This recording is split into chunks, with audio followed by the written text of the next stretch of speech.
Hello, I am just hanging out here in the conference room at Peace Lutheran Church, over here off of Fairfield Avenue in Fort Wayne.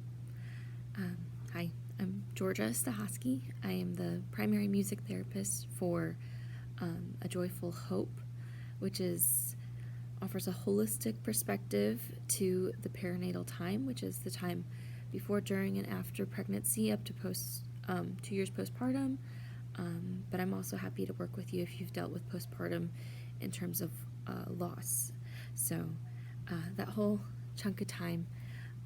That being said, I'm just hanging out here after the time when my group meets every week on Thursdays from 9 to 11 a.m.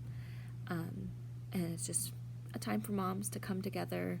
We do some music. We have a chance to experience community together, share our wisdom, mom advice,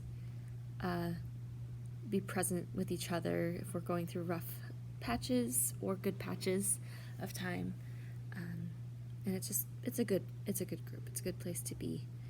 But anyway, so I'm here just hanging out for a little bit longer. And I've been skimming through a book that I think I mentioned in the last video I did. It's called Childbirth Without Fear. My copy's a little torn up. It's the 5th edition of this book. It's by Grantley Dick Reed. He's a doctor. He's awesome. And this edition was published in 1984. The original was actually published in I think 1944. So that being said, it's been around for a while. Some might discredit it because of the age. Some might discredit it because it's a book about childbirth written by a man. I would say don't judge a book by its cover, even if the cover is all torn. And it's a little dated. That's okay. Because this book is a wealth of knowledge. I literally cannot recommend it enough to anybody dealing with anything to do with childbirth, and wanting it to be as painless as possible, which is possible. There's 2 sections of it that I kind of want to go into and then relate it back to what I do with perinatal music therapy. So bear with me. We're going to get some quotes in for the day. Let's see here. So this is in the chapter called Birth with Dignity. It says, a patient preparing for a comfortable childbirth experience must learn relaxation. The woman in labor should be under no stress other than that of being in labor. Her surroundings, attendants, the procedures, her expectations of those procedures must all be planned to keep stress at an absolute minimum. Any stress to the mother stimulates the adrenal glands to pour out catecholamines. As a result, muscle sphincters tighten down, making uterine contractions less effective and sending blood away from the uterus to the arms and legs, because stress and tension prepare the body for fight or flight. All this prevents an adequate supply of oxygen to the big contracting muscle, the uterus. No wonder it becomes painful. The uterus itself becomes painful. I'm actually going to jump and then come back to the same section. So I'm going to jump to the next section, which is called Relaxation, the Key to Comfort in Labor. It says, so it talks about the 3 layers of muscles that are in the uterus, which is just one giant muscle to help get the baby out. That's why it's really interesting, because we can't control it. It's something that we just have to kind of relax and let the process happen, because otherwise this happens. It says, if a woman is frightened during labor, the inner muscle layer contracts, and then the muscles that empty the uterus and the muscles that hold it closed are working against each other. An example of this, so they show some great pictures, and they show how the main muscles of the uterus are pushing down and in and down to get baby out, right? Well, if the bottom muscles if she's afraid, they tighten up. So that friction causes a lot of pain, a lot of discomfort. They call it the fear, tension, pain syndrome of childbirth. For a woman who is unafraid is unconsciously resisting the birth of her baby by tightening the circular fibers, preventing the progress of the birth, and increasing the muscle tension within the walls of the uterus. This causes nearly all the pains and distresses in otherwise normal labor, which describes the labor of about 95 women out of 100.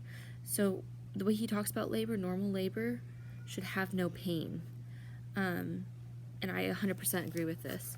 I am expecting my third baby currently, and I think there's only been a couple instances in both my previous labors where I can actually say I was in actual physical pain. It's a sensation, it's a pressure, it's a wave, so to speak, to ride for a short time, and then the next one comes after another short time, but I can't actually say I was in pain. Like I said, there's only been like a couple instances. One was right as my baby was coming out the second time, and it was a little bit uncomfortable at that opening, at that space. And then I think there was another time during that same labor when I was just kind of resisting, or he wasn't in the best positioning spot, and I was starting to freak out a little bit. Fear equals tension equals pain, so that's why I experienced it then. But otherwise, the whole 6 hours of that labor, I didn't really experience pain.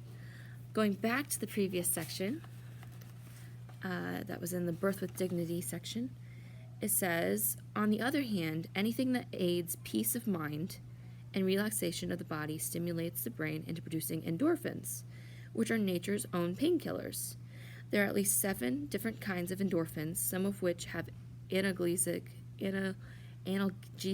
actions, analogous to externally injected morphine, a potent and dangerous form of pain relief seldom used in pregnancy or birth because of the danger to the baby. So it's saying that some levels of endorphins, which your body naturally makes, can be comparable to the effects of morphine straight up being injected into you. So what are some ways that we can have these endorphins happen? Well, our bodies and our brains primarily create endorphins when we sing. When we're singing, it just makes you feel better. It makes your brain feel happy, especially if you're in a group or if you're really just enjoying the music that you like.